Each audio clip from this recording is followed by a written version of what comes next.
Saudara-saudari yang dikasihi oleh Tuhan Yesus Kristus, selamat bertemu kembali dalam program Arus Hayat Voice. Judul kali ini adalah Taat Hati Nurani adalah Tanda Kerohanian Sejati. Pembacaan Alkitab diambil dari kitab 1 Yohanes pasal 3 ayat 20 sampai 21 yang berbunyi, "Bila mana hati kita menuduh kita, sebab Allah lebih besar daripada hati kita, serta mengetahui segala sesuatu. Saudara-saudaraku yang terkasih, jikalau hati kita tidak menuduh kita, maka kita mempunyai keberanian percaya untuk mendekati Allah." Saudara-saudari yang kekasih, hati nurani ialah organ di dalam roh dan hati untuk membedakan atas perkara benar atau salah yang timbul secara alami dan spontan. Fungsi hati nurani beroperasi secara berdiri sendiri, langsung tanpa terpengaruh oleh opini-opini dari pihak luar. Bila seorang berbuat salah, hati nuraninya akan mengeluarkan suara tuduhannya. Setelah roh orang beriman dilahirkan kembali, darah adi Tuhan Yesus mencuci bersih hati nuraninya, sehingga hati nuraninya menjadi hidup, mempunyai perasaan yang paling peka, bisa bekerja menurut kehendak Roh Kudus. Kalau orang beriman ingin dipenuhi oleh Roh Kudus, ingin dikuduskan, ingin hidup sesuai dengan kehendak Allah, ingin sepenuhnya berperilaku menurut Roh, ia tidak bisa tidak mendengarkan suara hati nurani. Jika tidak mendengar, kita pasti terjerumus ke dalam kedudukan berperilaku menurut daging. Karena itu, berperilaku menurut hati nurani adalah tanda kerohanian yang sejati. Jika seorang beriman berbuat dosa dan berbuat tidak sesuai dengan kehendak Allah, namun dia tidak membiarkan hati nuraninya bekerja dengan tuntas, maka dia tidak dapat memasuki dunia kerohanian, sebab kerohaniannya tidak mempunyai dasar. Meskipun di atasnya terbangun banyak cita-cita rohani, namun karena dasar kerohaniannya belum tersusun dengan baik, maka semuanya akan roboh dan runtuh. Saudara-saudari, sadarlah bahwa pekerjaan hati nurani adalah bersaksi terhadap kita mengenai sudahkah kita tepat terhadap manusia atau Allah. Sesuaikah semua yang kita kerjakan, sesuaikah semua yang kita pikirkan dan ucapkan dengan kehendak Allah? Roma pasal 9 ayat 1 berkata, "Suara hatiku atau hati nuraniku turut bersaksi dalam Roh Kudus." Roh Kudus berbicara kepada orang beriman melalui hati nurani. Karena itu, yang dipersaksikan hati nurani hampir sama dengan yang dipersaksikan oleh Roh Kudus. Kalau hati nurani kita berkata kita salah, bagaimanapun juga kita pasti salah. Kalau hati nurani kita sudah menghakimi kita, kita harus segera bertobat.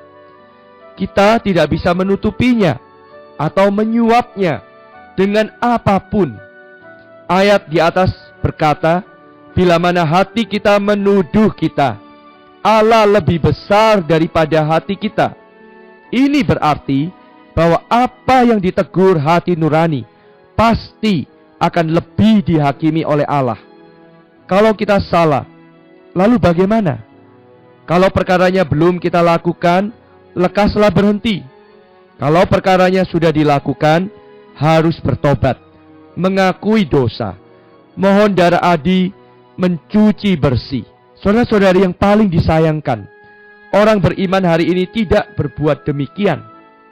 Begitu hati nurani menegur, dia berusaha menyuap hati nurani, berkompromi dengan hati nurani, supaya hati nurani tidak mengeluarkan teguran lagi.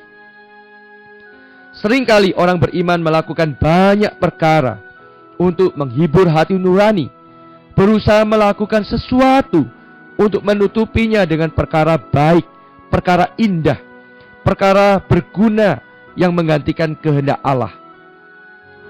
Tetapi dari sudut pandang Allah, sedikit pun tidak berfaedah di dalam kerohanian. Anda mau sepenuhnya taat kepada Tuhan? Anda mau bertindak menurut roh?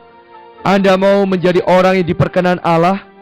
Oh, saudara-saudari, inilah saatnya kita perlu menguji apakah maksud hati kita benar atau palsu, sempurna atau kurang. Saudara-saudari yang kekasih, jadi tidak tergantung pada berapa banyak kurban bakarannya, tetapi tergantung pada berapa banyak ketaatanmu kepada Allah. Kalau Allah di dalam roh mewahyukan, barang-barang itu harus dimusnahkan. Tidak peduli seberapa baik motivasi kita, tidak peduli seberapa gemuk, lembu, dan domba yang kita korbankan. Oh, tidak peduli seberapa berat emas dan perak. Semuanya tidak bisa menggerakkan hati Allah. Suara hati nurani harus didengar. Kalau tidak peduli pekerjaan kita bagaimana, Allah selalu tidak senang. Meskipun ada persembahan yang lebih banyak, beberapa kali lipat daripada permintaan Allah, juga tidak bisa menghentikan suara hati nurani. Saudara-saudari, hati nurani tidak menghendaki kita dengan luar biasa melayani Allah. Hati nurani hanya menghendaki kita taat. Taat hati nurani adalah tanda kerohanian yang sejati. Mari kita berdoa. Ya Aba, ya Bapa, Engkau lebih besar daripada hati kami dan mengetahui segala sesuatu. Ya Allah, kami mau memperhatikan hati nurani kami. Biarlah Engkau selalu mengajar dan berbicara dan menegur lewat hati nurani kami. Buatlah kami taat pada setiap teguran yang Engkau berikan di dalam hati nurani kami. Dan biarlah hati nurani kami makin peka, agar kami makin mengenal-Mu dan mengenal kehendak-Mu. Kiranya Engkau mendapatkan jalan melalui hati nurani kami. Di dalam nama Tuhan Yesus Kristus kami berdoa. Amin. Demikianlah firman Tuhan yang disampaikan. Sampai bertemu pada kesempatan berikutnya.